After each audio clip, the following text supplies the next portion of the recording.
Welcome to Millennial Rewind, where we take a not-so-sentimental look at the movies and TV shows that were around when millennials were growing up. I'm your host, Nick, coming to you from holy shit, this small town in South Carolina just got rid of its mask mandate. What the fuck? Sorry, this bothered me. Joining me from Los Angeles, where I'm sure they don't have complete fucking idiots on their city council, my co-host, Jules. Jules, how are you doing today? Well, I'm sleep-deprived and operating heavy machinery. Always making good life choices, love it. And joining us from the inland empire of the sun is my other co-host, John. John, what's happening? Oh, I'm kind of split today, really. I was supposed to get a new microphone yesterday. It hasn't arrived. But on the other hand, I really love this idea that it's your guys' show and I'm just the only person who's ever called in, and that's why I sound like this. You are our biggest fan. So we watched possibly the greatest show of not just the 90s, but of all time, Baywatch. And John, if you had to tell someone you watched Baywatch without using the title, what would you tell them? I'd say that I watched the 6 S's. Surf, sand, sun, swimsuits, slow-mo, and the softest softcore that TV has to offer. Oh, you are goddamn right you did. Oh, and Jules, if the producers had asked you to come up with a different title for Baywatch, what would it be? Well, I just, there were so many options, but I kept coming back to, the simplest. Sometimes that's the best, and it's Lifeguard Wet Dreams.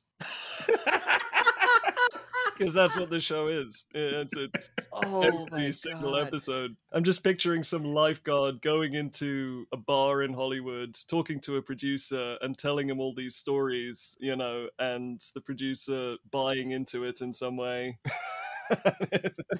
Well, I would love that, especially if the lifeguard actually described what happens on this show, because look, my description is what everybody knows about Baywatch. I never saw it before, so what I didn't know is that it's also a family drama and a crime series. You see, that I didn't remember, because I definitely watched this as a kid. So I mentioned in a previous episode that I grew up in a different country. That country was South Africa. And we got all the shows at the right time. We didn't get the movies at the right time. We would get movies like a year after they released in the States, but we got the TV shows at the same time. And everyone watched Baywatch. And all I remember is Pamela Anderson in a swimsuit. I did not know who the fuck David Hasselhoff was. I was too busy looking at Pamela Anderson. Yeah, see, my experience was that I remember it being introduced to the UK and just it looked ridiculous. The immediate response is this is insane. How is no one else figuring this out?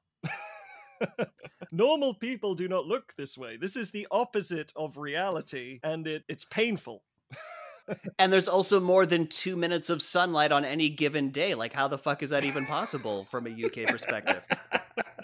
The sun does not exist in the real world. It is a space lizard conspiracy. All right. Well, I mean, honestly, guys, I almost quit the podcast after watching this to start a new podcast called Baywatch Watch, because this was fucking incredible. So I don't want to waste any more time. So we're going to take I was ready to embark on that journey with you. I watched these few episodes and had to start the series from the beginning. I couldn't help it. I've fallen in love. It's filling a hole I didn't even know existed in my spirit. I almost wanted to switch it off after 5 minutes because, I'd done my business. Principal? So just, yeah, the listeners definitely want to know about our jacking it habits. So before we get into any more details about that, we're going to take a real quick break, and we're going to break down Baywatch Season 3, Episode 1, where they actually introduce Pamela Anderson. So sit tight, and we'll be right back with that. Man, I am really worried about Baywatch tryouts. Yeah, I've heard they're super intense and selective. All right, everyone, welcome to Baywatch Tryouts. Out of the 200 of you, only 20 will become lifeguards. Is that David Hasselhoff? Definitely not. All right, now first, you need to pass the swimsuit competition. Shit. Oh, man, I'm out. Then there's the slow motion running portion. Oh, I could do that. Well, yeah, I mean, I'm pretty natural at slow motion. And finally, there's the ocean race where you will need to swim in both slow and regular motion for dramatic effect. Yeah, whoa, hang on there. This whole thing seems ridiculous, right? I mean, what does any of this have to do with saving lives? Yeah, I'm starting to think being a lifeguard isn't really worth it. Actually, my dude, a Los Angeles County lifeguard can make over $300,000 a year. Seriously, we'll link an article in the show notes. Oh, damn. Gee whiz, I wish I knew how to swim. Me too, little dude. Me too. Gee whiz!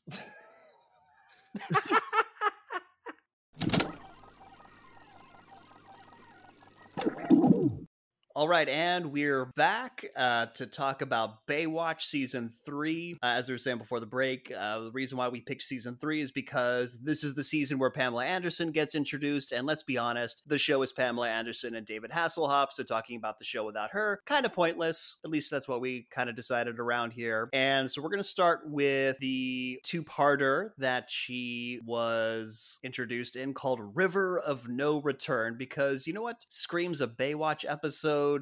Rivers. Right? Yeah, well, you want to introduce a new lifeguard character? Let's go to a fucking river in a national park in Northern California. That makes sense. Just so long as there's water, you know. Just any excuse to bring in water as a potential area that would give your protagonist some sort of superpower against the villains. Look, as long as these hot people are getting wet, I don't think anybody cares. I'm definitely overthinking this. So we got to talk about really briefly about the intro, because the intro is 2 fucking minutes. You know you're watching a show from the 90s when the introduction is 2 minutes, because that was the time you needed to get your popcorn, go to the bathroom, call everyone else in the house to come watch the show. The only thing that jumped out at me during the intro was I saw Kelly Slater and had to look this up because I was like, holy shit, really? Actual professional surfer Kelly Slater is in Baywatch, but not this episode. And not in a lot of episodes. A quick IMDb search shows that he is credited for 23 and appears in 7. Yeah, that seems about right based off of the ones that I watched. Well, for me, the intro, the only thing I wrote about the intro is that this workout video forgot to include weightlifting techniques. I know. It's just, first of all, so many thongs, which I've been to the beach plenty of times in LA, not a lot of those. And this is on a network television show in the early 90s. You could not do that these days. You can't show that much ass. Yeah, but it was on a NBC. cable network. It was USA. It was a cable network. Was it? Yeah. Oh, I thought it was like on NBC or something. Yeah, well, you were in South Africa. Well, we had it on what was essentially our broadcast TV. And I wasn't allowed to see it, so. Also, I gotta mention, I fucking hate when they take old shows and they change the aspect ratio to widescreen. It's like, no, man, this was in 4:3. Just leave it in 4:3. Let me watch it as God intended, okay? I don't need to see stretched out. Like, that's not how it was. That's not how it was filmed. That's just me. I'm a purist. It's a little nitpicky thing. Listeners, Nick has a very intimate relationship with God, and if you could pray for him, I can tell you he would appreciate that more than any other gift of money or success. Yeah, as an atheist, God is my homeboy.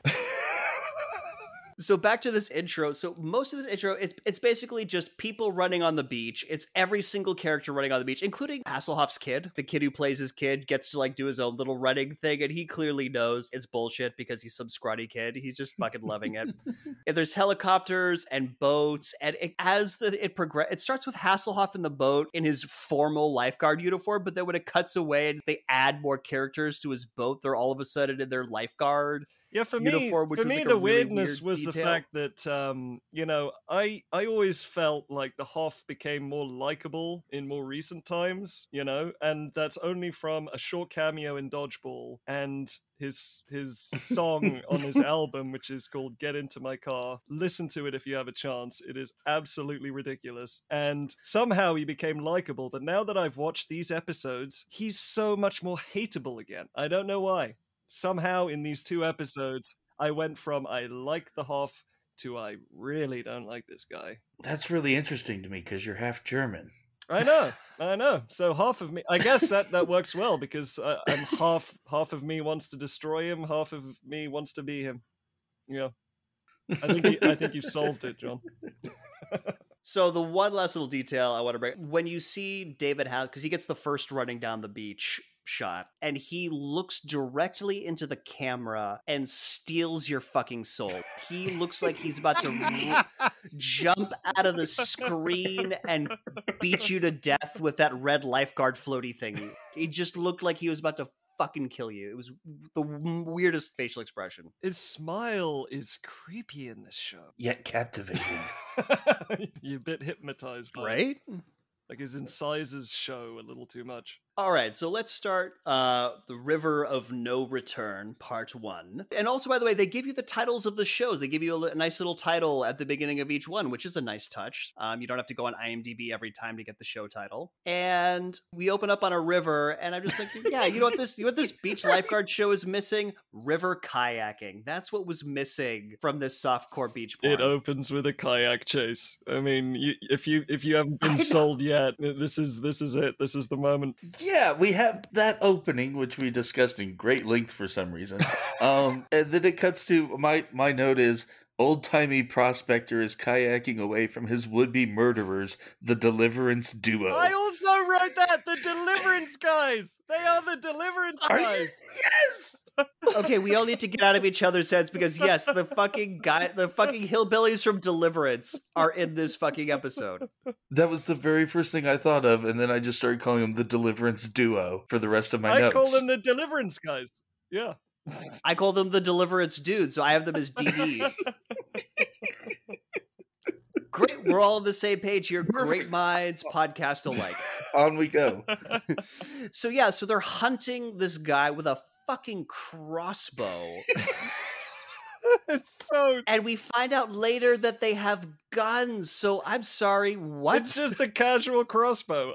There's absolutely no reason for it. It's just completely casual and never explained. But okay, so at some point during this chase, he's able to like take his kayak to the side, get out, and hide this box in a bunch of rocks. And then he gets back onto his kayak. Instead of running away into the woods, which would have been safer, he gets back into his kayak to continue getting chased by these Deliverance guys. And they shoot him. They just shoot him in the back with a crossbow. It's terrible editing, choppy editing. He's like, and then he falls over and he gets sucked into what we will learn is the devil's mouth. It's this cave that the river flows into. And by the sound effects that they choose, it sounds like it's the literal gates of hell. By the way, I would like the listeners to remember that these people think kayaking is the swiftest way to escape pursuers. Just put a pin in that because that's going to come back towards the end. Yes, it will. So this old fuck is dead. And now we go to the bay. We go to the Baywatch. And I swear to God, I had a stroke. I swear to God, I had a stroke. Because it's hot people, more thongs. Again, I am pro hot women and thongs in my show, but they're playing volleyball, this group of hot women. Before we get there, did you notice during that montage that one of the lifeguard with the binoculars has a massive erection? Get the fuck out of here. Absolutely. I had to rewind and because I knew what I saw. It was like I know the penis from the penis from oh god, what's that movie? It's the penis from Fight Club. It is just inserted there. That erection, Cirque du Soleil could have performed under it. Serious tentage. Let me tell you, it was, and it haunted me for the rest of watching these episodes. Wow. You thought I went on an adventure looking for the chicken and small soldiers. Well, let me tell you. Cock of the walk. I just keep bringing up cocks and John keeps wanting to find them. I must find it. Okay, so apparently there was a slightly crazier thing in this, but the thing that gave me a stroke was the series of shots involving Hasselhoff, because Hasselhoff shows up and he's in his formal suit and tie kind of lifeguard uniform, and he gets onto the beach, and while the volleyballers are playing, they're all kind of looking at him, giving him seductive winks, and then all of a sudden he's not in a shirt. And then all of a sudden he's taking his pants off and we're just like focused on his belt buckles. He's like on the ground on the beach, and then we cut away and he's up on the lifeguard tower. There's no continuity. He's just like magically up on the tower, and then all of a sudden all the volleyball players are by the volleyball net and they're looking at him and they're like waving. It's fucking crazy, man. I swear to God I had a stroke. I feel like there is a way to watch this show that would be really interesting and fun. And it's a game where every time someone's checking someone out, imagine that they're both really ugly and in no way attracted to each other at all. So this is half just really digging competitive volleyball. He loves the technique. He's really getting psyched for it. He's just a super volleyball fan. That's one way to look into this. That's a good lens to look at through this. So Eddie comes, and Eddie sounds like E from Entourage, played by a guy whose last name is Warlock, which the Dungeons and Dragons player and me enjoyed. And his girlfriend Shawnee, and they've been both these two have been regulars on the series up until this point. We find out that Eddie has been accepted to a lifeguard exchange program in Australia, and he's going to be gone for a year, and Shawnee is just being like fucking passive aggressive, like, oh yeah, you just want to be away from me, like that kind of girlfriend attitude, which does not fly with modern sensibilities. Yeah, or maybe that's just no. Her character, as it continues, there's a few of those stereotypes that just get sprinkled in every so often. I'll point out the next one, but yeah. I say, yeah, for me, and it's more of a when we get to these moments. But yeah, I got some questions about Shawnee.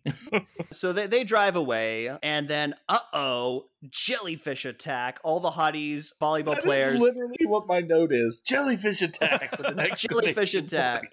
Yeah, so all the hot volleyball players, they've all like dived in, but they get attacked by jellyfish, which look like floating hamburger patties. They painted them. Did you notice the bad ADR when Hoff calls for backup? Because I'm pretty sure what he actually said was, I got full water in my bathtub, Ma.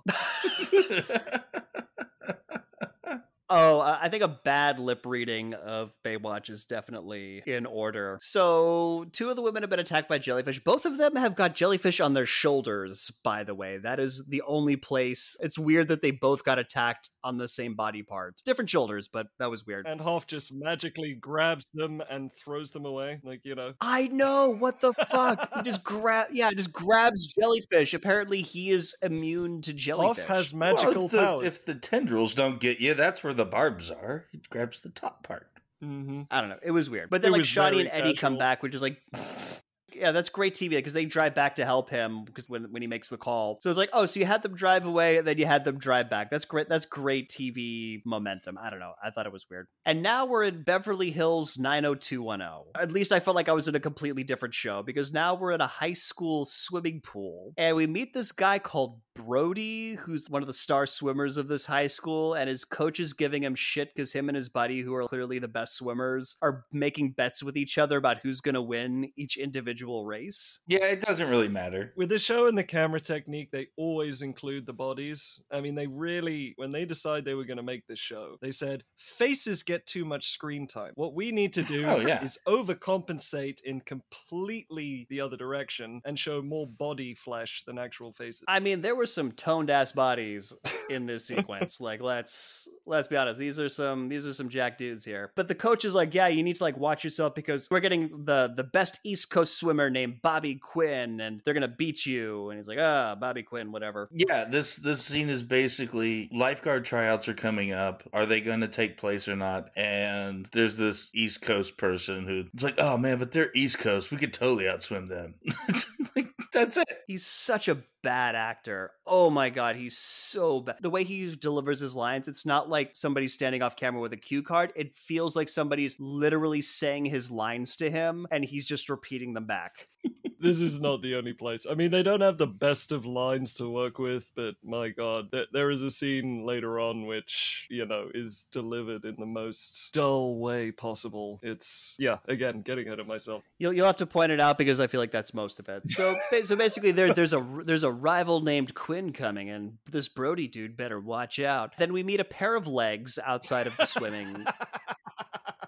Sorry, this is Brody's girlfriend, but it's just a fucking shot of her legs. There's a lot of leg shots. I think whoever directed this episode has a Tarantino fetish, but for legs. It's the softest softcore TV has to offer, I'm telling you. It really is. And they kiss. Brody and his girlfriend they don't say a word to each other. They just start making out and they get on his bike and they ride away, baby. It's like, what the fuck was this? Yeah, they scene? do.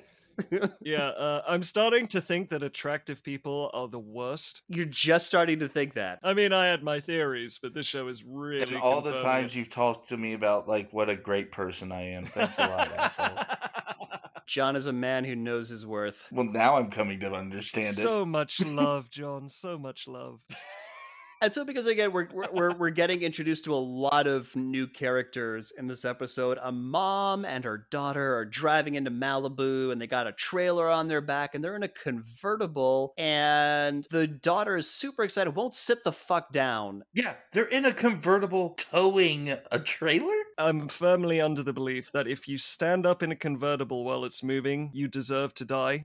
Darwin's rules apply, you know. This is a point at which you have to be cold. Yeah, no, this is her. The character's name is Summer, and Summer absolutely was flirting with death and probably should have gotten it. And the mother's even worse because she doesn't get her daughter to sit down and put on a damn seatbelt. Yeah, he keeps pulling her down by her jean skirt, but she keeps standing up. And then she's like, "Oh my God, Mom, let's go to the beach." It's like, right there. All right, if you go to the beach, will you sit the fuck down, Jesus? And so they do. They park the trailer and they get into their swimsuits, and holy fucking shitballs, is the mother so much taller than the daughter. Oh my God, it's like Amazon woman versus fucking, I don't know. It was crazy. Like 3 feet of height difference. It was madness. And so they go frolicking in the beach, and the mom's like, "Oh, he can't hurt us anymore, and it's a new beginning for us." So clearly they're trying to run away from somebody. Pin in that. And so we're at Hoff's house. He's making dinner for his kid, and he gets a call from some sheriff saying that his uncle died in a kayaking accident. His body was never recovered, and he should come to Northern California and come sort it out. Why does he have such a nice house? Because lifeguards make $300,000 a year. I had a feeling. Legitimately, yeah, like upper level. Not according to this show. Really? Yes. Going back to, sorry, we're going to tangent here for a bit, but going back to watch it from the beginning, one of the lifeguards is also a lawyer. What? And this firm that he works for, like, I couldn't quite tell if it was a client or like one of the partners of the firm or whatever, has laid down that he can only do one or the other. And the line is, why is it he has to pay you $200 an hour when the county gets you for $12? And the retort is $12.50. Well, $12.50 was worth a bit more in the early 90s, but no, like legitimately, LA County lifeguards at the higher levels, like at Hoff's level, make around between $200,000 and $300,000 a year. I mean, it's been good for them. They probably earn it. I don't know, but so Eddie and Shawnee come over, and they're still like passive aggressively sniping at each other over Eddie going to Australia. Yeah, why did they come along? Oh, because they just happened to be there, and Hoff's like, "Hey, why don't we all go to my dead uncle's house?" And they're like, "Sweet. Why don't you come with me to see what's in this will?" Yeah. What? This dead uncle that like he hasn't seen since he was a kid. You guys should come to this dead uncle's house. And just to let you know, they haven't found a body. So apparently they skipped the whole he's missing part, which, would have made it too complicated. I think it's because like Devil's Mouth, like nobody could survive that. So I think that's the But they established that that he was a great kayaker and he could have handled it. Not Devil's Mouth, though. But they find no remains. They don't find any crossbow bolt. No, they don't find remains. Like, because I mean, we're not going to spoil what happens, but like they don't find remains. It's just like, oh, he was seen going into Devil's Mouth, and we assume that he's dead. Yeah. Again, not great police writing. So whatever. For some reason, Eddie and Shawnee want to go with them, and so Hoff, and I don't know the kid's name. I just call him Mini Hoff. Hobie. He's Mini His Hoff. name is Hobie. I'm gonna call him Mini Hoff. Oh, Hobie. you. I'm gonna do me because Hobie? What the fuck is that name? Exactly. Yeah, Mini Hoff. You're Part welcome, of what kid. makes me love this so much. So they drive up north and they catch Pamela Anderson doing some sweet slow motion kayaking. The problem is, though, is that she does not look confident. She keeps trying to look sexy and confident, but as the water splashes against her, she seems to like be terrified that she's going to be destroyed by the water. Maybe some of the plastic surgery will be a little wobbled. Okay, my theory on this shot is that they clearly got a stunt woman to do the real kayaking, and then for Pamela Anderson, they just like put the kayak up on blocks in a parking lot and had her pretend to kayak, and they just splashed her with water, which is why she looks the way she does. That would make a lot of sense, yeah. Because she does not look comfortable in this shot. Like she knows it's coming. So as she's going, they're just watching her, ogling her, basically. And somehow Hasselhoff doesn't recognize her. We'll get back to that. But I have a note here where he goes, so beautiful. What? I'm talking about the river. To which my note says, why was Hasselhoff not playing Johnny Cage? You have to say that so many times in this script must have been sexy things happen. Hoff smiles at it. I mean, that could have been that's just Control V that 20 times and you have half the script. Oh my god. So they get to the uncle's cabin, which has apparently been ransacked after he died. Uncle's telling them that apparently the week before he died, he was bragging about finding the boot. And everyone's like, the boot? And fucking Minnie Hoff just apparently is a goddamn mining nerd. He's like, I know what the boot is. I'm going to take out this fucking book I have about gold mining in California, and I'm going to flip and show you a picture of it. There's apparently a photo of it in this legendary chunk of gold in the shape of a boot that may or may not exist. He's got a fucking photo of it. Yeah. It's so dumb. The whole kid-dad relationship comes across as, again, this is not reality. This is the opposite of reality. The kid wouldn't be reading a book, and Hoff and him would have a terrible relationship, and Hoff would have a pot belly, and he'd be balding. Other Hobie was better. This is like the second kid to play Hobie. And in the first season, there's this like single parent dynamic. Hobie might have to go live with his mom, and he's resentful about life. Like, he's amazing. Season 1 Hobie is awesome. Start a petition. Bring back season 1 Hobie. Make Hobie great again. Give us 5 stars if you want to see Hobie back on. We have that power.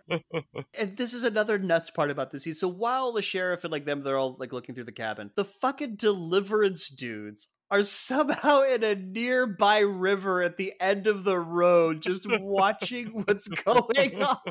Like, what's the sheriff over there doing with these guys while they have this fucking weird pump thing, which we later learn is like a dredger, a river dredger, which is what they use to like collect gold. But they're just standing there with this fucking like dredger looking down the road, commenting on what's going on. It's fucking nuts. Oh, I love that Deliverance duo.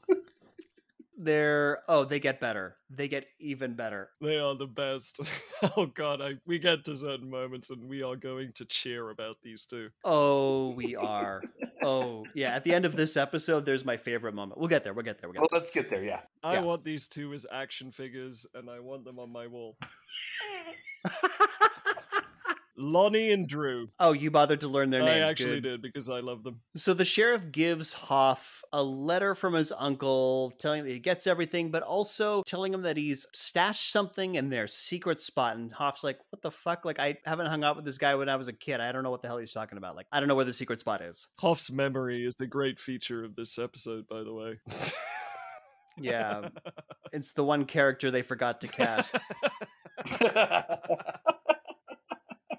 And so Minnie Hoff really wants to camp out at his fucking uncle's place. And Shawnee is like, fuck no, there are spiders, there are bugs, fuck this, I'm going to a bed and breakfast. Eddie, you can come, but... This is the moment where, she's swimming in the ocean with all the insects and fish, but apparently a few bugs are the worst in the world because I guess she's a woman and women have to be scared of bugs and insects. Can't hack it in the great outdoors in the 90s. So we get to the bed and breakfast, and now the softcore porniness really... It really yeah, it's definitely time for sex. Yeah. Oh yeah, there's like a fireplace going, there's some sweet softcore porn keyboard music playing, and we have Eddie and Shawnee making out by the 4-poster bed with like the kind of like camera spin that the Room uses during sex scenes. It's basically the same And Shawnee pauses the makeout session to put on lingerie. Yeah. I don't think anybody who wrote this episode has ever had sex, because that's not how any sexual encounter I've ever had works. Nobody stops the foreplay to be like, I'll be back while I slip into something more frilly. No, that's not how that works. Well, sometimes. But I doubt after a long trip, they'd both be exhausted. Yeah, but you're not going to wear your lingerie to Crazy Uncle Prospector's cabin.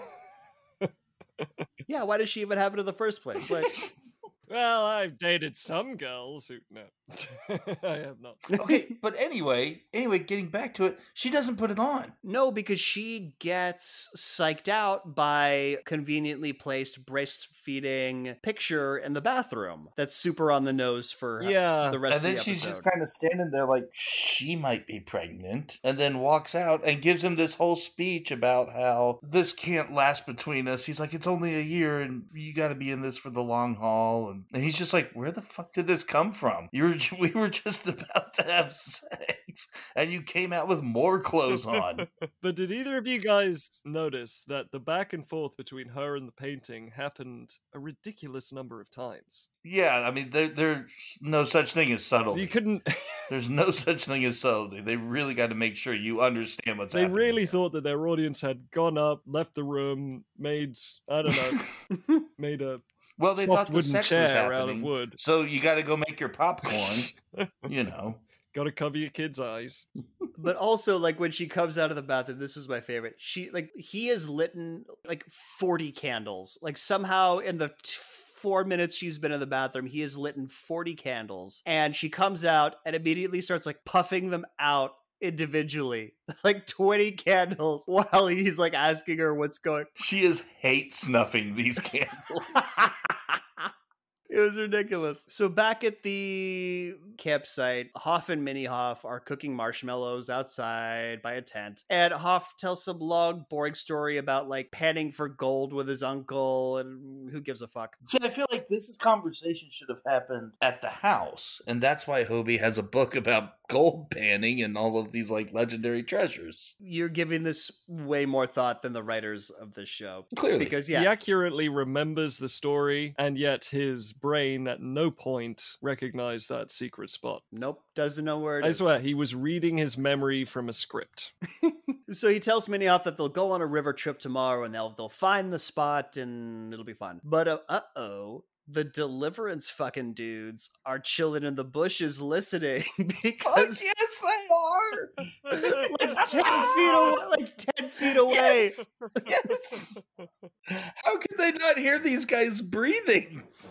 I want to write a TV show for these guys. I really do. How are there hillbillies in Northern California? I don't get it. Whatever. There are hillbillies everywhere, all right? Just okay. I mean, I'll take your word for it, but these felt like, backwoods of Georgia kind of hillbillies. John has a comprehensive list. Well, that's why every single one of us said the guys from Deliverance. Yes. So the next morning, Minnie Hoff is out panning for gold by himself. And then one of the Deliverance dudes comes up and starts giving him pointers on how to pan for gold.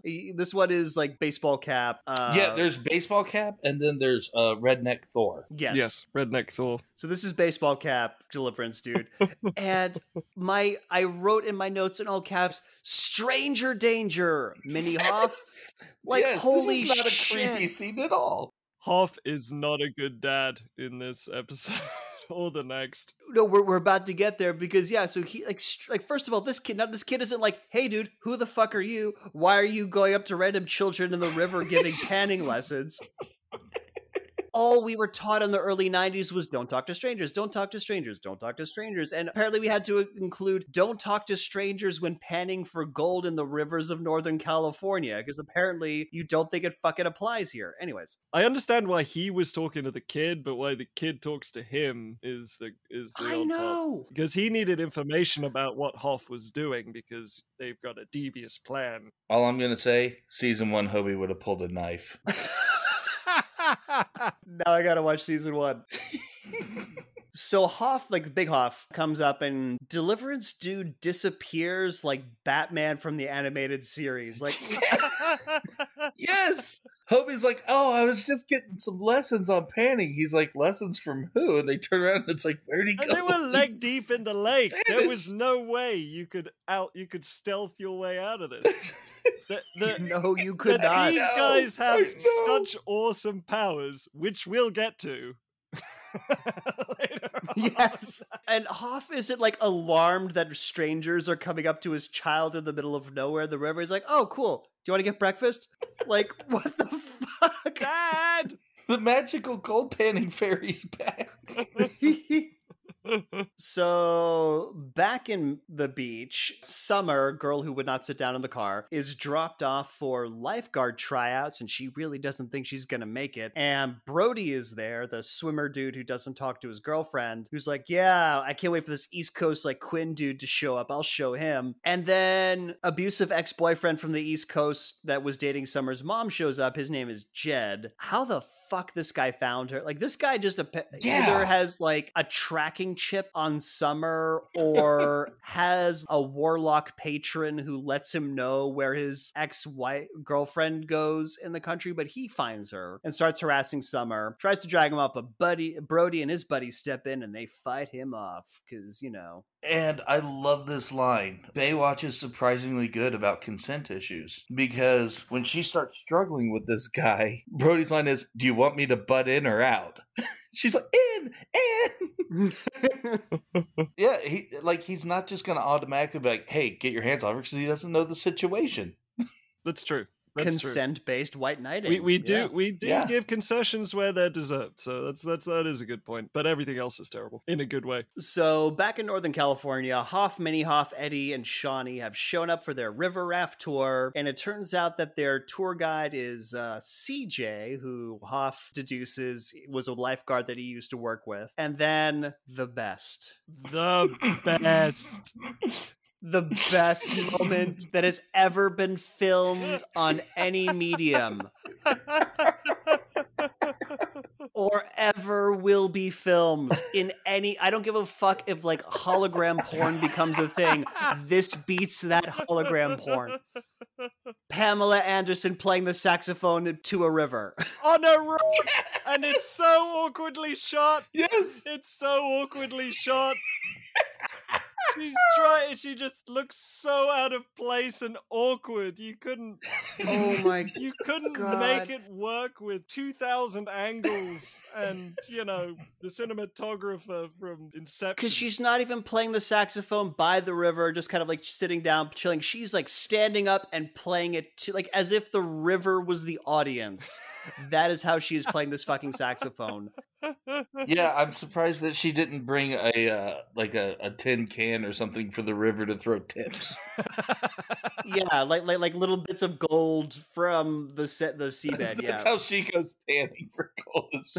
Serenades the river. They left all of their sexy cinematographers at the beach, and they couldn't get one single one at the river. And here's the thing: clearly, Pamela Anderson did not learn how to play the saxophone. They clearly ADR'd saxophone music in. And they ADR'd shitty sax. Like, seriously, I've never played the saxophone in my entire life. If you gave me a saxophone right now, I would play a more coherent saxophone tune than what they ADR'd into this scene. It was madness. Unbelievable. They make a point of saying that she's learning. Yeah, and yet. I don't care.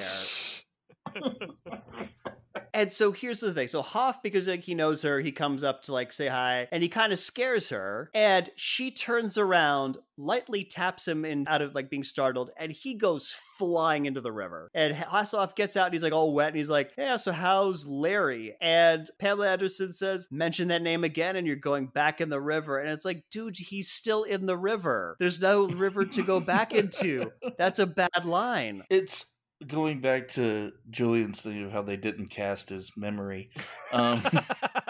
You remember how the day before when he was staring at her for 8 minutes as she slowly kayaked down the river and did not have the faintest hint of recognition?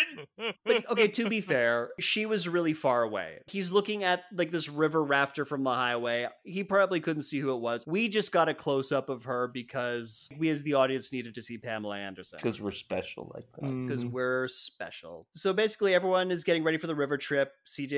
Pamela Anderson is going to be their guide. And she kind of mentions that, hey, she kind of misses being a lifeguard. She'd been out here for some dude and that didn't work out. So she wants to come back. And like, yeah, you should come back, try out. So Eddie tries to help Shawnee with her lifeguard and with her life jacket. And she all but tells him to fuck off. Yeah, she runs so hot and cold back and forth through this whole episode. And so Pamela Anderson goes up to her and helps her out. And she's like, hey, how long have you guys been together? Yeah, we've been together about 2 years. And then again, most on the nose dialogue. She's like, yeah, I've never been in a relationship that long, but basically when we get to that point, if you gotta either commit or it just slips away. And it's like, way to be thematically on the nose without having been part of any of the shit that's been going on, Pamela Anderson. That's good writing. Yeah, I remember the one exchange of lines that, the kayaking ride's gonna have ups and downs, and Pam says, like most relationships. And I just think that's not funny, not witty, not poignant in any way. That's about the most generic thing you could possibly say. Welcome to Baywatch. Welcome to Baywatch. Welcome to Baywatch. Just a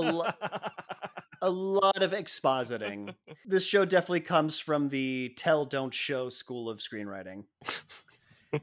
And so on the other side of the boat, Hoff is talking to Eddie about Pamela Anderson, and apparently she has like a new dude every 2 months, and the last one left her with nothing but the saxophone. So now they're going down the river, they're doing the thing, and my music note for this scene is 80s Disney World commercial.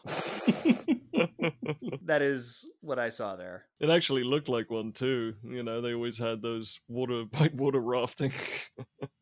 Oh, yeah. So they get flipped over by a rapid at some point in this trip, like completely capsized. And you're thinking, oh, fuck, are they dead? Is this going to be like a dramatic point? Like, is this like a cut to commercial moment? Psych, they're fine, come back. They're all carrying the boat to the shore. They're all laughing about how awesome the boat ride was. It's like, oh, what the fuck was that? They needed a reason for them to be out of the boat. I mean, It'd be natural just to be like, hey, we've been rafting for a while. Let's get lunch. Right. But that's not how Baywatch operates. That's too easy. No, we need to capsize the entire boat and not make anything else of it. And then just laugh it off. Yes, because Mini Hoff is basically just like fucking coming in his pants over what just happened. There's a lot of Mini Hoff just like hitting puberty at most moments over like random things. And so Shawnee apologized to Eddie about like how she acted the previous night and, wants to take a walk with him. As they're walking away, the Deliverance dudes are on their own boat, just kind of creepily floating by. And Pamela Anderson explains that they are low-life drudgers who are only interested in gold. They're like yeah, she recognizes them. They're like hillbilly gold members, essentially. I like gold, Oh, okay, that one. But with a crossbow. And then Hoff's spidey sense starts tingling I had because that he's exact pretty sure. same line. His spidey sense tingles. There is no reason. It's just this beautiful moment where he just looks at random underbrush and suddenly he gets a sense. He got his memory back. Got his memory back, yeah. Yeah, he's pretty sure the secret spot is around there. So they start walking around. And so Shawnee tells Eddie that she thinks she might be pregnant. And Eddie reacts exactly like how I would react if a girl told me that she was pregnant from me. Just, huh? Just like staring off into space, like can't handle the news. Just this scene, you guys, acting. If you want to see acting, watch this scene.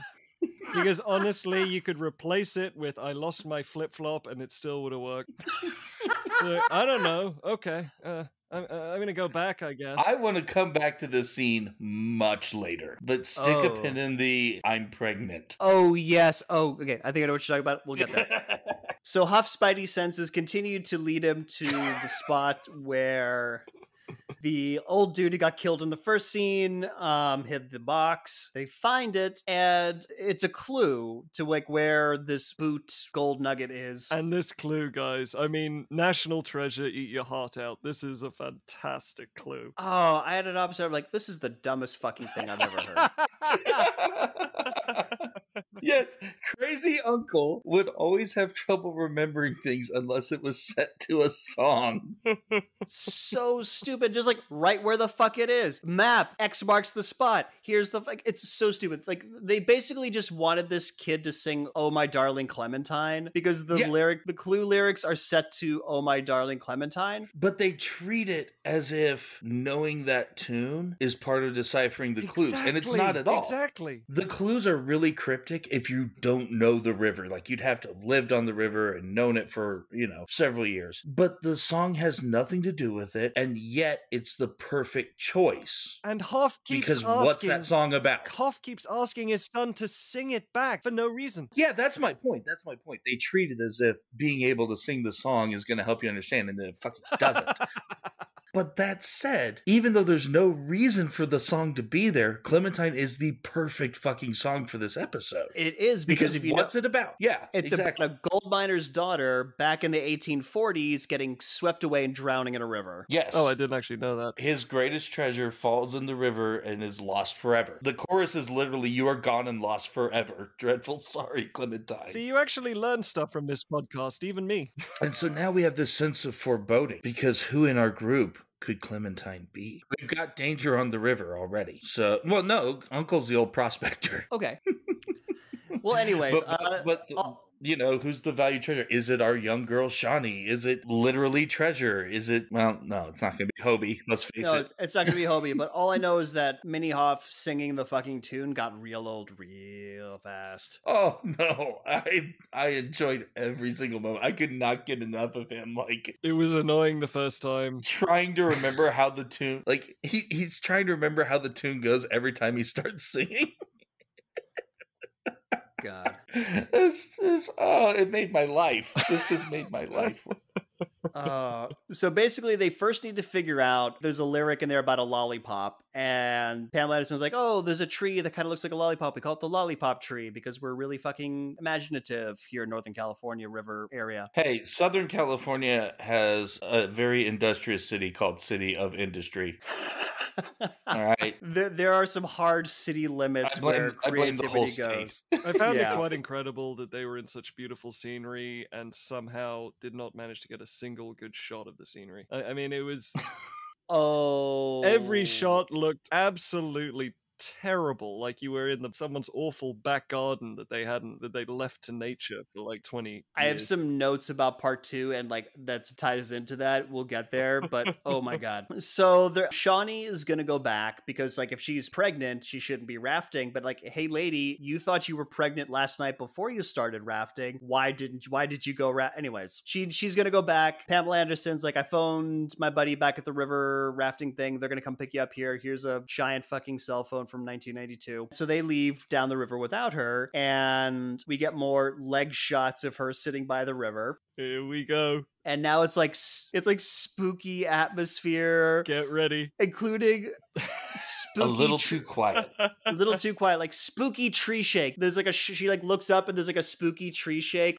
Oh, and she's holding one of those old 90s cell phones that is gigantic. Yeah, that Pam Anderson just gave her that. Yeah. It's I don't know why that stuck out so much to me. And then... oh god, the second greatest thing to be put to film after Pamela Anderson playing the saxophone. Absolutely amazing. Thor Deliverance dude just pops out of the river and grabs Shawnee.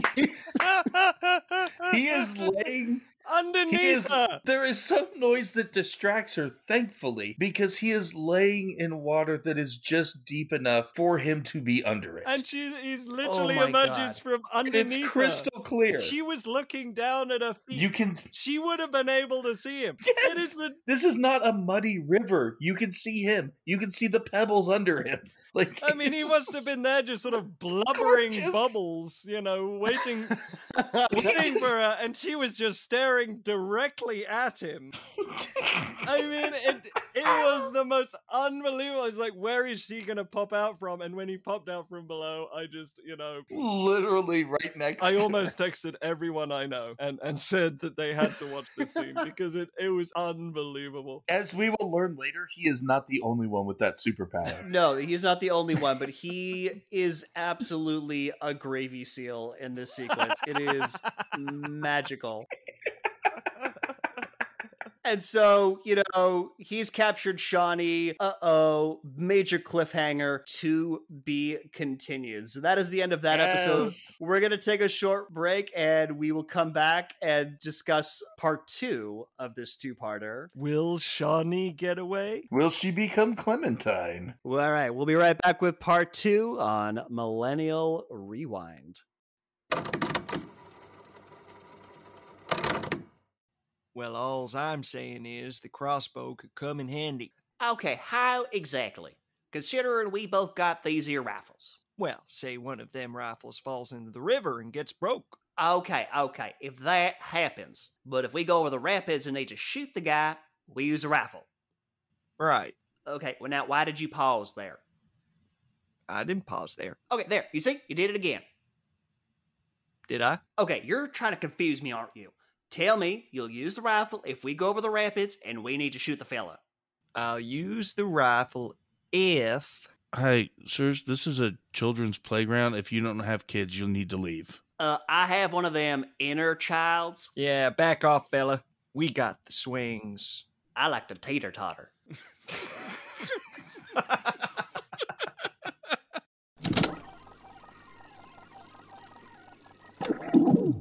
And we're back ready to break down part 2 of this Baywatch episode. It's a whole new episode. They did a 2-parter. And my alternate title for this is Fuck Continuity. We'll get into it, but there are some seriously bad continuity errors in this one. That's what makes it so much fun, though. Oh, I'm not saying they're not fun. I'm just saying that this particular episode gave its middle finger to continuity. So we open up with more Disney World commercial music. Hoff and the gang is all rafting down the river. Hasselhoff and Minnie Hoff are doing some horseplay because they're father and son. And Pamela Anderson is telling everyone how to raft properly. I just want to take a quick sidebar. Like, this show did really well with young women because despite the fact that it's like a giant perv fest, it showed women in a very competent light, which was very appealing to them. So a huge, like, the main demographic that watched Baywatch was actually young women. Interesting. Yeah. I was just going to say that as long as you're into tan-toned white people, it's equal opportunity on the eye candy. I mean, they're showing guys off just as much as the women. Oh, yeah. No, it is got a little something for everybody. As long as you're into white people, yeah. Just buckets of flesh, you know. I still say that in the intro but song. Not in these episodes. In the intro song, if you replace the music with the music from Dexter, it would make a really good serial killer intro. So during their ride down the river, there's a shot facing forward on the boat, and you see the riverbank. And on the riverbank, I'm not exaggerating, there are 90 fucking people in red t-shirts. I don't know whether they got footage of a school trip or like a church outing or How what did it was. I miss this? I missed this too. Well, My you God. and I both missed the boner. That's true. Yeah. Yeah, there was just like on the banks of the river. So, because the impression the story wants to give you is that they're out by themselves on this river thing. No, there are 90 fucking people in red shirts on the banks of this river during this sequence. I totally missed that. What I kept noticing in all of the rafting scenes is that the close-ups make it seem like they're going through like some really intense rapids, and then they pull back and they're just paddling along. We need to start a bit where in the subsequent episode we review and we say we have verified the boner, or we have verified the the 20 red-shirted people on the No, seriously, like if for broadcast TV back in the day where there's no TiVo or anything, yeah, you're gonna miss this. They didn't give a fuck. But now that we have streaming and you can pause and check it out, yeah. When I say 90 people, I'm not exaggerating. Yeah, but I watched this twice. Like, I watched it first just to see what it was like, and I laughed my ass off and I had some mental notes. And then just literally 2 nights ago, I watched it again to take specific notes and pause and like pay close attention. Usually you catch it on the second watch. I mean, with Small Soldiers, it took me 2 watches to spot the chicken. John, I hate to break it to you, but I think you're colorblind. You just can't perceive red. I'm sorry. Okay. So they have an oar high five because they're all buddies on this riverboat, and they get to the lollipop tree, and there's more fucking Minnie Hoff singing, and I've never wanted to kill a child. Time for more Clementine. Oh, and a little thing, because again, with how the song relates to the episode, no one ever talks about the end of the song. It's always, there's the miner, he's got a daughter, and she drowns. The very last verse, it becomes apparent that the person who's singing was Clementine's lover, and how deeply he misses her until he met her sister, had a kiss, and was just like, well, fuck that, we're getting married. I'm never thinking of you again. Wow. That is literally how the song ends. The Wild West was brutal. Put a pin in that. Marriage proposal. I would also like to bring up that the moments in these episodes where Hoff and his son just have those, oh, you rascally little kid, and oh, dad, and they wrestle and whatever, those drove me insane. Everything that is depicted in their relationship is so just cringe-worthily idealized that you just want to go out and smack yourself in the head twice with a kayak oar. Oh, it is saccharine contrived bullshit, and there's a lot more of it to come. But what's very interesting to note is that when they're going through the lyrics to the song, the kid sings it, but Hasselhoff clearly, when the cameras went rolling, said, "Are you fucking kidding me? Go fuck yourself." He just speaks the words like William Shatner doing Rocket Man. Homie starts singing, he's like, just give me the fucking paper king. And again, just reads it. There's no actual reason for the song to be there other than allegory. Right. Which just surprises me that Baywatch has allegory. Yeah, no, the writer's like, holy shit, we made an extra level to the show and we're gonna let everyone fucking know about it. You really are giving them that credit? I mean, they tried. They knew I that they were I'm firmly of the belief that John could find legitimately amazing writing in almost any movie or TV show. He could. I mean, John is the most wide-eyed and least cynical among us, so I believe that's saying something. That is really saying something. Yeah, out of a group of guys who will definitely all drink themselves to death, that is saying something. These are 3 very soulless hosts, my dear listener. You can hear the soullessness in their laughter. This isn't a cry for help, you're a cry for help. Quit crying on me.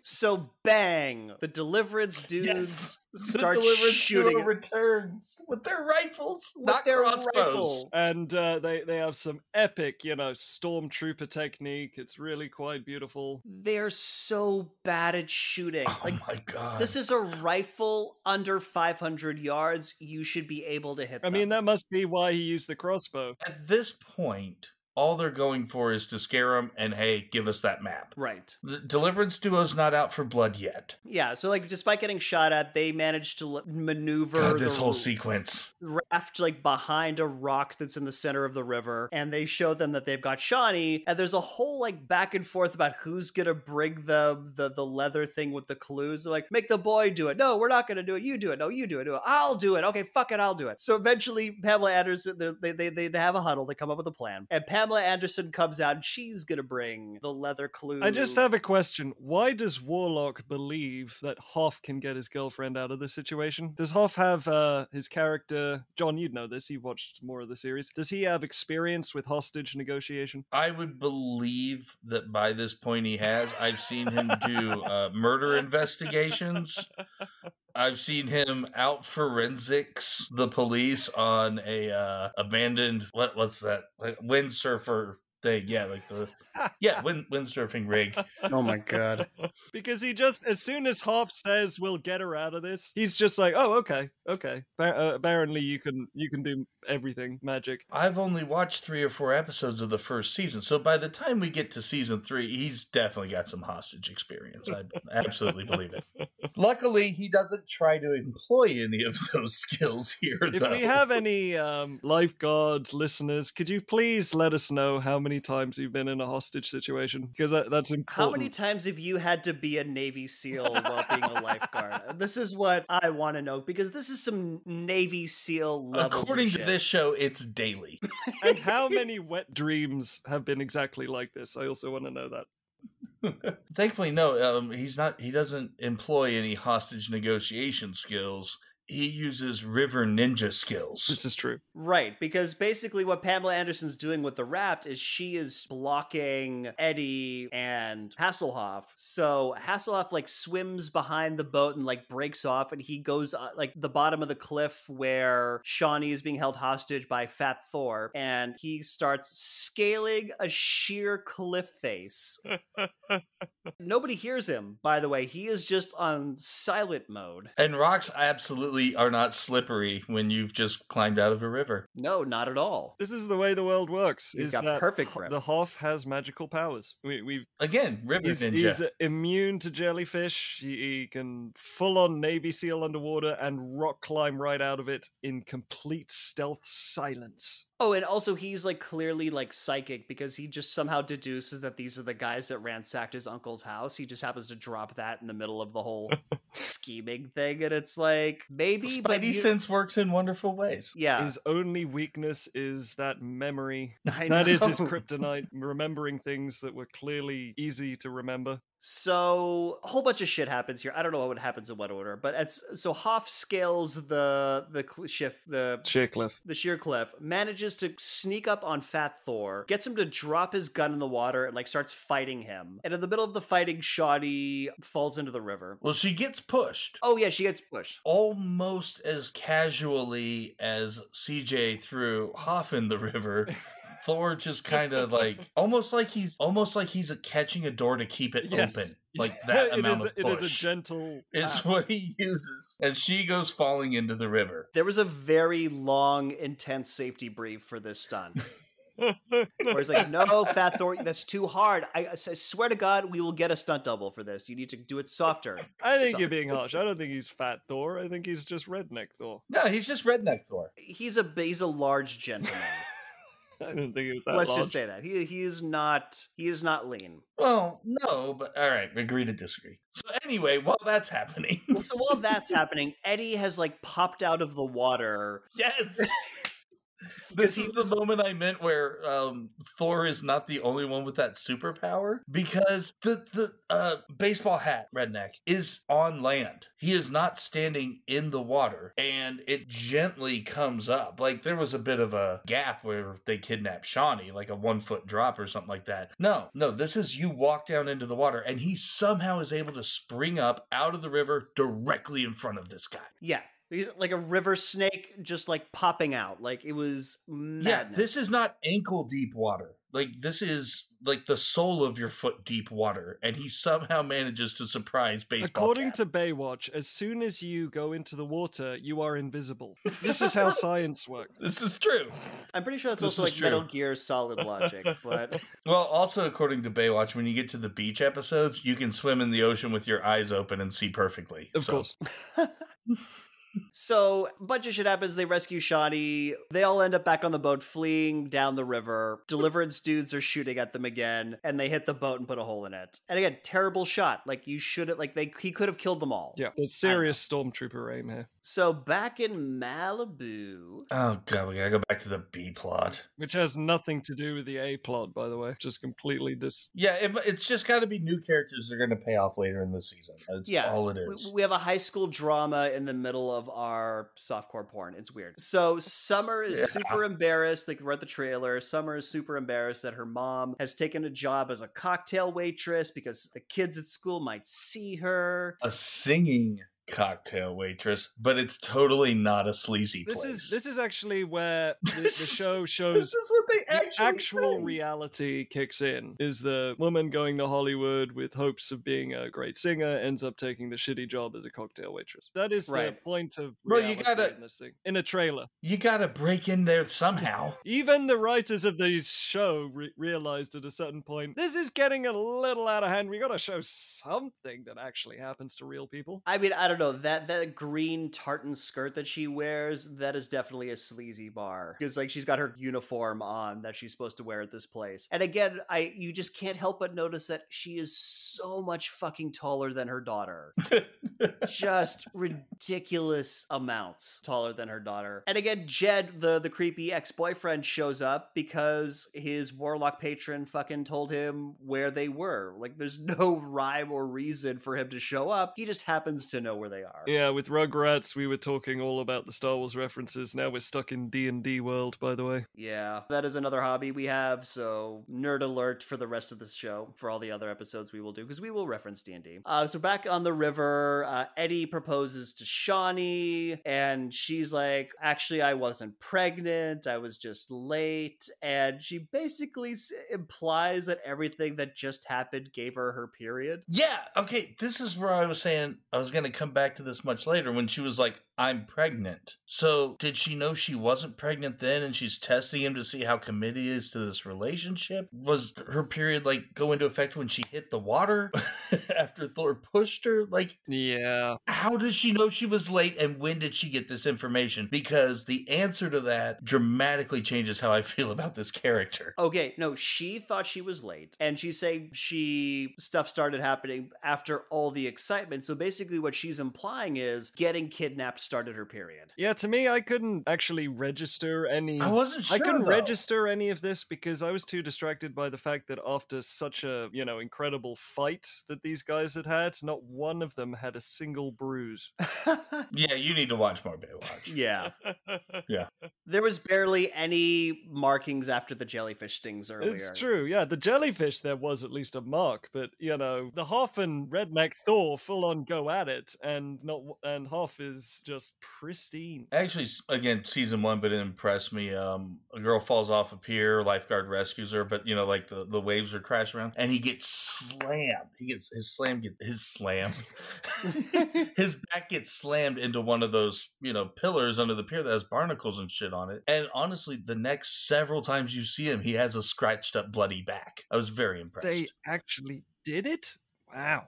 Well, they used all their budget in that. It was the first episode. For seasons later, they're like, no, we can't have makeup. But like for the edit to place this back where Thor pushes Shawnee in the water, I did have notes about this. Okay, so I imagine Shawnee's a strong swimmer. She's probably one of the lifeguards. Yes, she is one of the lifeguards. She hits the river and sinks like a rock. Yes. Yeah, that's not how humans or buoyancy or anything it's works. Clementine, reference all over again. And yes, her hands are tight, but that's in front of her. That does not make it hard for you to get to the surface and tread. We are in a very, very calm section of the river. So the threat of we'll throw her in, didn't really mean shit at the time. Yeah, because her legs are free. She can kick. John, we paid for an underwater camera and we are getting our money's worth. They damn well get their money's worth because Hoff and I think boyfriend are there. Like, he's back over there by the time. They can't even help her to the surface. They have got to get those fucking hands untied first. That's the only way. Yeah, the tying of hands is the issue here, not the actual problem, which would have been 20 pounds rock. Yeah, if they're tied behind your back, that actually makes it a hell of a lot harder to swim. But in front of you, there's no difficulty added there. Yeah, it was a dumb sequence. Maybe she was having a period at the time and it was too distracting. I mean, given the logic of this show, I wouldn't be surprised. Oh, God. Oh, no. You're going to make me say it. And then she was afraid to come up out of the water because then bears would arrive.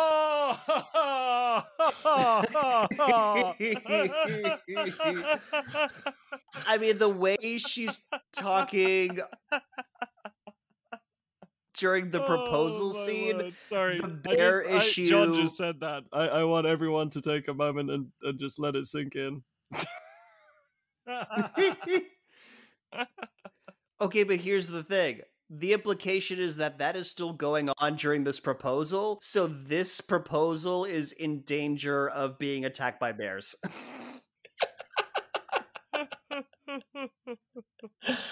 Okay, honestly, this is the early 90s. This is a writer's room full of dudes. I don't think anybody... We hadn't gotten to the proposal I yet. don't think they knew what a period was, if I'm honest.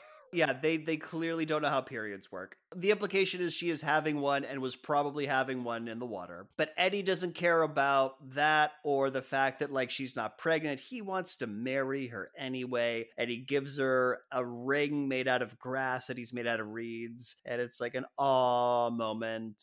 And then Hobie's there. Oh, I think I blocked that out because I hate his guts. Yeah, no, they're having this wonderful moment. He has this ring like he made out of grass or something, spur of the moment to propose. And then Hobie's just like, hey, we're going to sing the next clue. I hate him. I'm still stuck on the fact that the only reason he proposes is because she was in a hostage situation. I'm not sure that's a good foundation, you know? That the only reason you care for her is that she's in a life and death circumstance and you'd rather she not die. I mean, that old chestnut has been used far too often in movies and TV shows. Look, I've watched enough of the show to know that this show does not know how relationships work. It doesn't know how fatherhood works. It definitely doesn't know how menstruation works, so it's not gonna know how any of this shit works properly. So again, season 1, Hoff and Hobie, very good father-son relationship. I'm actually pretty sure the by show it. was written by Hobie. So basically, Pamela Anderson tells Hoff that they need to keep going down the river to get to civilization, and that once her friend who was supposed to pick up Shawnee realizes that she's missing, he's gonna call the sheriff. They'll find him. And Eddie is like, "Hey, we got engaged. Oh, cool." And no, now is when Minnie Hoff comes in because he is almost coming in his pants at all times throughout this fucking two-parter because he thinks he's found the next clue. Okay, because my note wasn't as detailed. I just have like the Shawnee's late. Did she know all this time we get her period underwater? Now they're engaged. Hobie ruins the moment and sings more. Oh yeah, no, he ruins like them telling the rest of the group. It was the announcement. Okay. I just remember the Hoff line, which for some reason I'm going to be taking with me everywhere, which was, "What you've been doing in the bushes."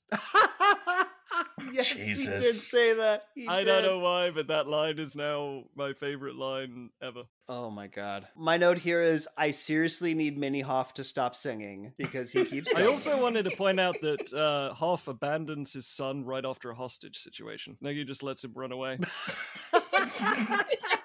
I'm pretty sure that's rule 1 of dad is keep an eye on your kid right after a hostage situation, and the hostage takers are still out there looking for you. He didn't give a shit that his son was panning for gold with a stranger. His reaction was, let's get breakfast. I don't think he's gonna give a fuck about what happens to him post-hostage situation. So they search around a fallen tree, and within literally 2 seconds, they find the next clue, which is this fallen tree. And the show is clearly as bored of this treasure hunt at this point as I am. It's like these clues are dumb. This treasure hunt's dumb. Just find the fucking treasure. I can't handle this goddamn kid singing. And Hoff reads, and he reads the next clue. Like, just talks. He just says it. And I have in all caps, take a hint, Minnie Hoff. This is how you do this. Yeah, I mean, why they still continue on this treasure hunt makes no sense. Go back to civilization, get the cops, tell them about the 2 crazy hillbillies trying to murder you, and deal with that. And then go back and look for the treasure. Right, but that would make sense, and that would make for boring television, so they got to keep... We've already spent 2 episodes on this story. We're sure as hell not going to make a third. Then we might as well have made a movie, and that's stupid. Tune in tomorrow for part 3 of this episode. So the clues and everything that takes them to this stone entrance to a cave, like that's supposed to be like where this crypt is. And this rock entrance. The rock entrance. Oh my god. Clearly made with paper mache and a prop department. This is not a naturally And rock. what makes it even better is that rock. there are like a bazillion rocks behind it that look exactly the same, and yet he somehow knows that this is the rock. This must be it. It's in the same shot. I don't know what the cinematographer must have been too busy masturbating or something. I don't know what was going on. Maybe. But yeah, no, but seriously, like the entrance to this rock, to this cave, Pamela Anderson's boobs look more real than this. Like, let's be honest. So, to break up this exciting rock finding, we go back to the trailer. Oh, Jesus. Seriously, that is the build-up. It is finding rocks. finding rocks, and now back to domestic abuse. So Summer is calling 911 in the trailer, and we learn in this call that her last name is Quinn, huh? Remember? Because Brody was talking about... Yeah, I wasn't paying enough attention to the plot. I mean, they let you know later, but like that's not a big reveal. But like for anyone who's paying attention at home, which there are none. Yeah, I mean, this was the point where I just said, why the hell does the B plot have absolutely nothing to do with the A plot? But yeah, because they need to introduce new characters, and somehow during this domestic abuse situation, Mom has had the chance to get out of her cocktail waitress outfit. She's like, your abusive boyfriend is there. What a perfect time to change clothes. And Jed storms out and he starts ramming the trailer with his truck. And Brody shows up on his motorcycle, pulls Jed out and beats the shit out of him right before the cops come. Yeah, Jed full on does a Tyrannosaurus in Jurassic Park 2. He just he does. tries to ram it off the edge of a cliff. I mean, there's absolutely no logical reason why that would make sense, or that his character was developed in any way. It's just evil dudes do evil things, just like Tyrannosaurs. Yeah, he's ramming the trailer. They have enough brains to get out, and Summer announces how she's called the cops and they're going to be here, law enforcement, and his reply is, I enforce other laws that apply to you and me. Yeah. What? What? What laws are those? Casual murder. Is it stalker code? Like, what the fuck is this? The worst bro code ever. So Jed gets arrested. The cops take him away, and Summer introduces Brody. To I did have one actual little thing that I found. You know, going back to how John can somehow find miraculously good nuggets here and there, brings me to the point that the name on the trailer is the Golden Nugget. Oh, it was, wasn't it? So that is how the B plot related to the A plot. Yeah. Wow. I found something. So, yeah. John, high five. Wow. So what you're saying is I got competition now. Oh, yeah. All right. Got I'm on you. John, if you'd like to start another conspiracy, I'm open. I'm good. I just want to get back to the Deliverance duo. I just have to point this out before we get back to the Deliverance duo. Brody says when he gets introduced to Summer's mom, Enchante, and from a meathead high school student. Yeah, what the And fuck? It works right after they almost got murdered. And it's about as charming as, I don't know, the actual guys from Deliverance. It was really weird. So true. There's casual French. Enchanté. I think it's because like he's such a bad actor, he can't pull off sophistication. I mean, he can barely pull off human speech, but French, no. So Hoff is roping down into the cave, and this all of a sudden becomes the Goonies. Yeah, it's a fucking crypt. Again, they got dropped with that old chestnut line. We've come this far, you guys. And it's just, oh god, yeah, you haven't come that far. You know exactly where it is. Go get the cops. Deal with the two people who are trying to murder you. No human being reacts that way. Nope. So they get down in. And they're talking about like how the Tongas set that, like there seems to be like a whole setup that just got cut, like left on the cutting room floor, because I have no idea. There's like some legend about this place that either I slept through or they just didn't bother to put in their show. Did you also spot the one of our favorite lines, or it's becoming so, is the kid says that there might be traps down there, and CJ says that only happens in the movies. I know.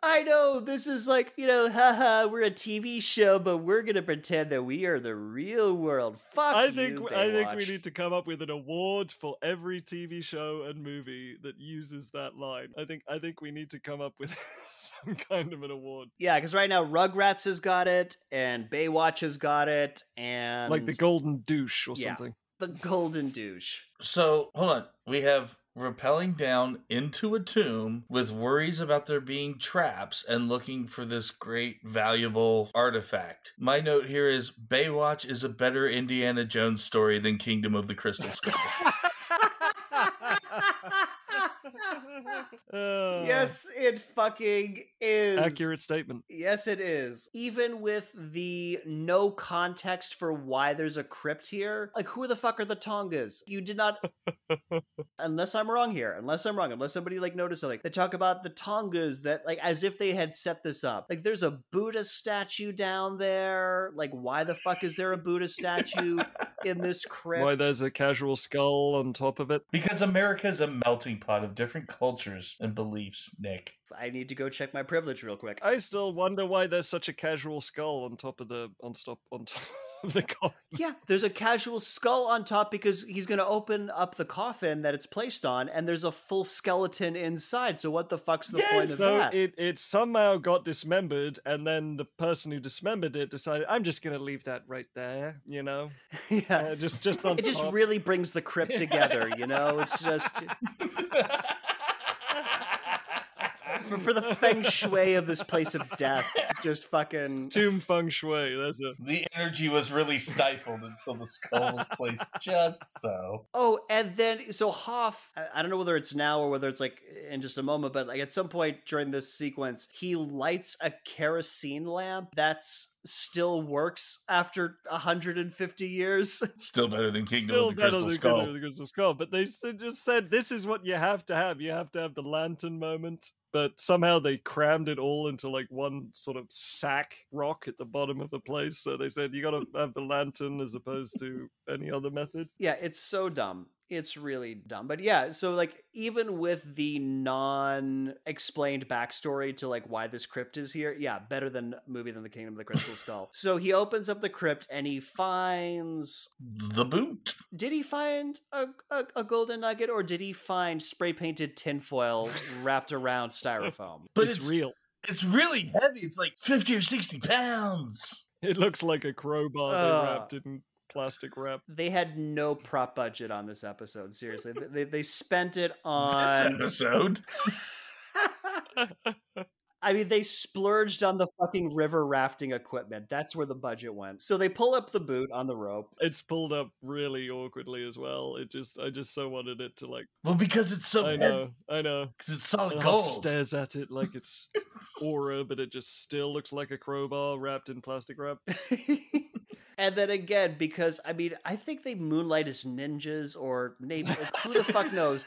But out of nowhere, the Deliverance duo returns. The Deliverance we told duo. you they have River Batman powers. They could just disappear. The true heroes of this and show. reappear. Not the heroes we deserve, but the ones that we need right now. Do we? If you're watching Baywatch, these are the ones you deserve. Oh boy, and how. So they show up, and then there's a whole fight sequence, and they manage to get the guns and the crossbow away. Oh, before that, I have this great note, because as soon as they turn up, Hobie has a long dad Yes, scream. the dad scream. And while that's happening, they are pushing the rock back over the hole. Oh They are god, trying yeah. so hard to homage Raiders. It's But instead, I have Baywatch inspires The Ring. Oh my word! I like that it took you guys a sec to get Oh what I my did. word! Yes. To get what I I want to said. see You just see like a long-haired David Hasselhoff. just emerging from your You television. have him staring up at the hole, and then you have that shot of the hole with the rock sliding across and it growing darker and Next darker. year, you guys, we are doing the Hoff emerging from your streaming device. That is the latest, The Ring, The Return of Hoff. That's what it's going to be. Guys, I have $5. We can make this happen. We have got to make this happen. I've got a wig. So after they seal him in, Mini Hoff chucks a rock at one of them, and they manage to get the gun away. Like it's a convoluted fight because again, they're all fucking Very sloppy fight. Yeah.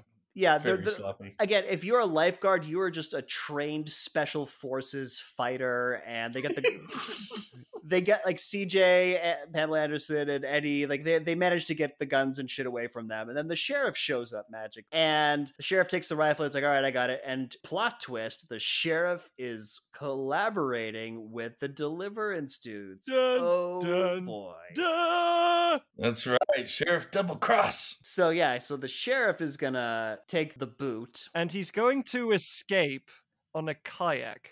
He arrived here in a car. He is going to escape on a kayak. But let that sink in before for a he second. does, yeah, again, nobody who wrote the show watched a good heist movie. The fastest so... getaway is either a car or a kayak, which can only follow the river, I might add. Mm-hmm. He is going to choose the kayak and spend a lot of time putting on his life jacket and helmet because, safety is important. But before he does that, inside the cave, David Hasselhoff notices that there's a sprig of water coming out of the walls.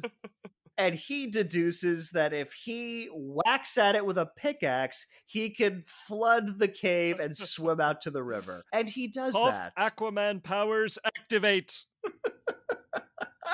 Oh, and outside as well, before the sheriff gets put into his kayak, they put the rest of the gang on the raft, they tie them up, and they're going to push them downriver so that they die in the Devil's Mouth, where the old dude... As opposed to shooting them first and then sending them down. Right. Yeah, because that would make sense. Because we know bodies don't wash back out once they go into that cave. And you already have the sheriff on your side. Yes. But here's the thing, there are 90 random people in red t-shirts lurking around. We're not done with them yet. Put a pin in that. So outside, after they get pushed away, the sheriff is going down river on his kayak, and then all of a sudden, motherfucking Hoff attack. It tips over. But again, he is 3 feet from the shore. Exactly. Like, he has just gotten into the kayak. He's just in the middle of this river, this is not a deep part of this river, and Hoff just flips him over, manages to pull him out, and steal and put on his life jacket and helmet, and then hop back up in this fucking kayak. And spins around. Yes, the Deliverance duo just sees the kayak capsize, which is something that happened at the very beginning with Pam Anderson. It's like, oh no, look, there's a move how you can right yourself. And it's like, man, he ain't coming up. You okay over there? And it's this super dramatic up out of the water of Hoff, wearing the fucking helmet and life vest. I know. The Hoff is Aquaman, people. Yeah, he's motherfucking Aquaman. He is a Navy SEAL spliced with Aquaman, spliced with Spider-Man. It's crazy. So now he's got the kayak and he's got the boot in the kayak, and then Hoff just fucks off down the river in this kayak to try and save his friends. So we get more Pamela Anderson telling everyone what to do, lean left in this rapid, lean right in this rapid, and we cut. Yeah, that is something you can't do. You cannot sit in the middle of one of those rafts and steer it by leaning. In Baywatch world, you can. And while this is going on, while they're on this runaway thing, we cut to the same fucking shot of the river with the 90 people in the red shirts. Again, I did not see these people. I was more focused on the fact that the wide shots have a very, very calm river. And then when we get up close, they're getting jostled and thrown all over the place and getting splashed. Nope. There's a shot they use of facing the front of the boat, and on the riverbank are 90 fucking people in red shirts who could have been like, oh shit, they look like they're in trouble, we could do some help. But no, they're not actually supposed to be there. You're not supposed to notice them. They just got this shot and couldn't be bothered to get a better one because they figured nobody would notice it. I was too busy Googling whether Aquaman and Hoff had been in the same room at the same time at any point in their lives. You never not see Aquaman and Hoff at the same time. Although, starting in season 10, Jason Momoa does join the cast. He does. But I think that's also for Baywatch Hawaii. He's in Baywatch Hawaii as well. Plus, The Rock gets to be in the show, and he really shows Hoff how to smile. So Hoff catches up to the raft, he unties everybody, and he uses the kayak oar to row them through the rapids. I don't think that's how rafting works, and this is not how it works because he's sitting at the front of the boat. You need the rudder to be at the back. That's why your guide is always guys at the back of the boat because they can help steer if everyone else fucks up. Yeah, but it looks cooler if you're in the front, so that's why they did that. And then, so they're about to come to the Devil's Mouth, and they all manage to, like, in this, apparently, like, this really dangerous part of the river, they all dive out of the fucking raft and manage to all safely swim ashore. At this point, the kid asks his dad where the boot is, and the dad says it was in the kayak, when that should have been the other way around. He was stuck in the tomb, being smothered before they found out where that boot was going to be, and the kid was outside hearing the evil guy's plan. So that's a nice little continuity. Well, he would have known it was in the kayak, though, because he climbed in there, too, so he would have known Sheriff put it in. So he would have felt it on his crotch. Hoff has magical penis feeling powers. Crotch, legs, something. It's a giant bent piece of gold. Like, you're gonna notice it's in there. Yeah, that's a hefty piece of metal. So the raft and the kayak gets swallowed up by the Devil's Mouth. I hear more sounds that will haunt my fucking nightmares until the day I die. And that is the end of this. So I would also like to point out that chasing after millions of dollars really doesn't matter when you have a house as nice as Hoff does in this show. There are absolutely no stakes to this. If he needed money for any reason, this would have mattered. gold is its own reward. The stakes of the Deliverance It's like Scrooge stakes McDuck are. searching for treasure. You know, there's very little stakes for that either. Although that is an episode of DuckTales. Because he can't be he can't bear to be the second most richest duck in the world. Yeah, that's very fun, man. Yeah. Yeah. It's also a pride thing. Like you want to figure out the mystery and be the one who's got the bragging rights. It's not about the money, it's about the implication. That's sending a message. This was an odd tangent. There you go. Everything burns. So what's hang on. Oh, so That's now actually the best transition because we go from that to literally all of them are back at the beach. yeah, we're back at the beach. So confusion is the best segue. Yeah, no, well, I guess I'll have to leave that in because I got lost in my notes. So Hoff comes out of the fucking lifeguard station and just fucking exposits that they caught the sheriff and the Deliverance dudes trying to like kayak up to Canada. So Okay, I had to. I really nerded out at this point. They got caught in Washington trying to row up the Chilliwack River into Canada. So I just had to know about the Chilliwack River. It starts in Lake Chilliwack and goes east and north for its entire run. It is entirely in Canada.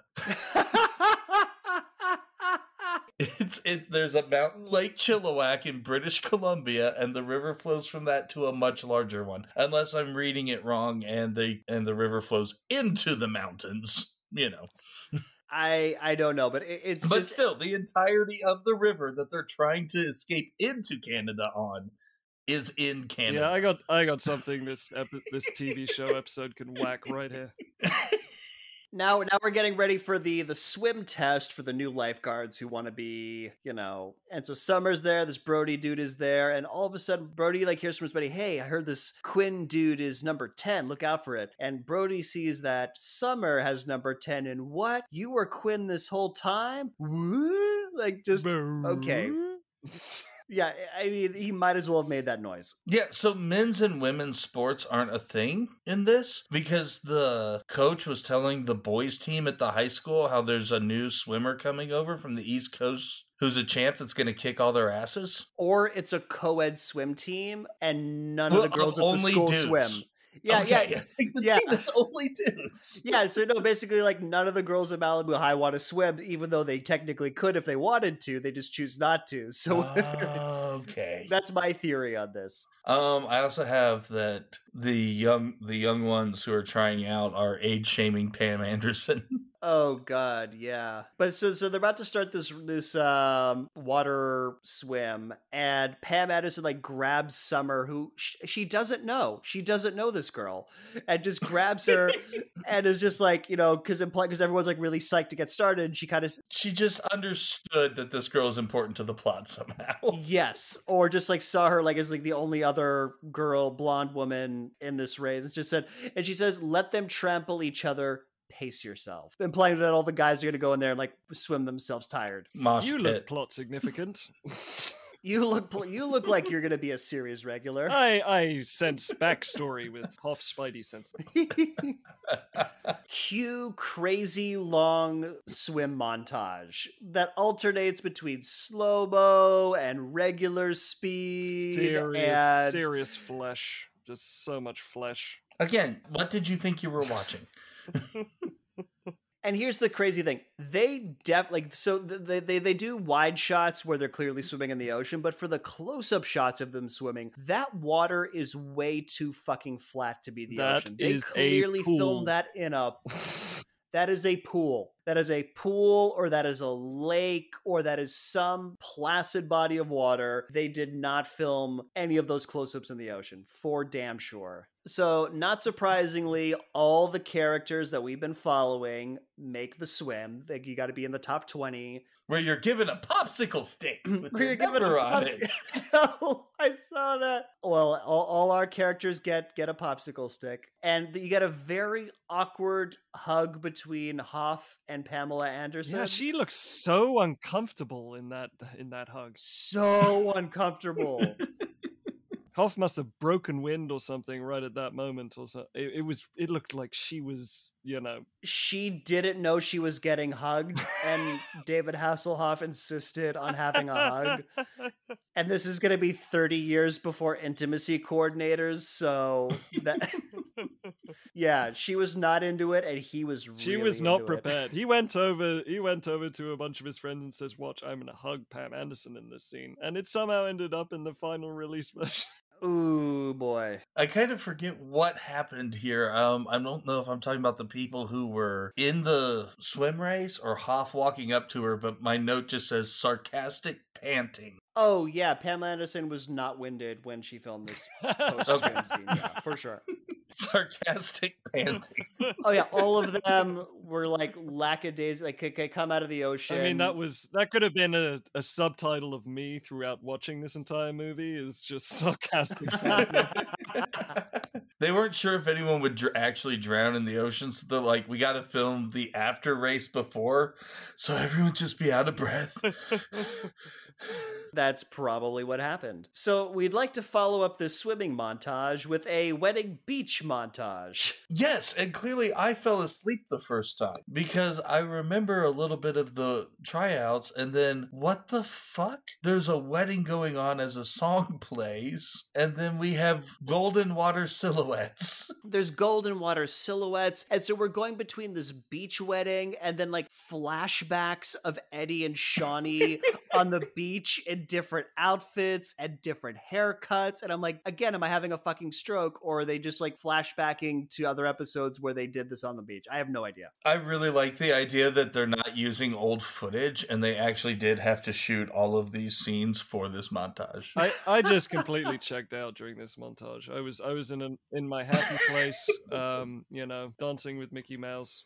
That's where I was. I mean, that was a better use of your time than watching this montage, because again, it's just montageception, just montage upon montage, and you see Shawnee mouthing "I do," and apparently that's how they wrote the characters off, because afterwards we see Hoff and Minnie Hoff, they're walking down the beach. Minnie Hoff's in a tuxedo, and apparently now Eddie and Shawnee are both going to Australia so they can continue being passive-aggressive to each other in a typical 90s relationship. Keep it off camera. Exactly. Tell, don't show. Best way to do screenwriting, as we will always mention. While Hoff and his son walk down the beach, it is reassuring to know that there is not a single person who seems to look coordinated walking on a beach, because they're all falling all over the place, and I thought that was just me. But it's reassuring that even attractive people look stupid walking on the beach. They do. And so the Minnie Hoff quips that being a Hasselhoff's kid is a full-time job, and then he jokes that he's going to go run into the ocean in his rental tux, and he runs to psych Hasselhoff out, and father-son shenanigans You do ensues on get the the question beach. as well. What would you do if you'd got the money? Well, I'd probably still be a lifeguard. And I'd be like, yeah, because you earn a fortune. You could probably earn that boots amount in just 2 years, apparently. Yeah. Oh my god. I had about Hobie talking about how he hates the tux and he's going to run in the ocean to ruin it and then doesn't go anywhere close. Yeah. And what we have here is a game where the dog refuses to drop the ball. It's true. That's the best way of putting it. And Hop's just in that, oh, come here, you little, and he's just kind of skittering around the sand. You little scamp. Oh, there is my God. absolutely no conflict or interesting relationship between Hoff and his son in these 2 episodes. They just look like the worst, most boring people in the entire world. Doesn't get better. Again, season one Hobie. It does get better. It's called season 1 Hobie. Yeah, well, like I'm saying, like from this point, it doesn't get Redeem better. it Because there's in an episode hindsight. of this season. There's an episode of this season where Hobie's like playing video games at a liquor store, and that turns into his whole thing that turns into a fight and people getting grounded. It's like it's a whole lesson about peer pressure that's just really fucking contrived. It's Oh god, Yeah. wait until we get to the Dare t-shirt in episode Lifeguards Can't Jump. yeah. Oh, yeah. That's next time, though. Next Next time. Yeah, no. We prepped another episode of Baywatch, but then this particular episode would be 5 hours long. So we love Baywatch a lot. We're going to be doing another episode of Baywatch next time. But for right now, that is our show. And before we go, as always, we millennials know that every movie and TV show has a moral. So Jules, what'd you learn today? I learned that motels have creepy breastfeeding artwork in their bathrooms. God. They fucking do. And John, what did you learn? Well, at first I learned to hide my valuables using the majesty of song. But then, as it turns out, I actually learned that I cannot perceive the color red. No, you can't. You missed 90 people in red shirts. You cannot. On multiple occasions, apparently. And I've learned that despite being completely uncoordinated and unathletic, I too can sneak up on people from underwater. All right. And before we go, we need to tell you what we're doing next time. John, what do the folks at home have to look forward to? More Baywatch! Abso-fucking-lutely, we are doing more Baywatch.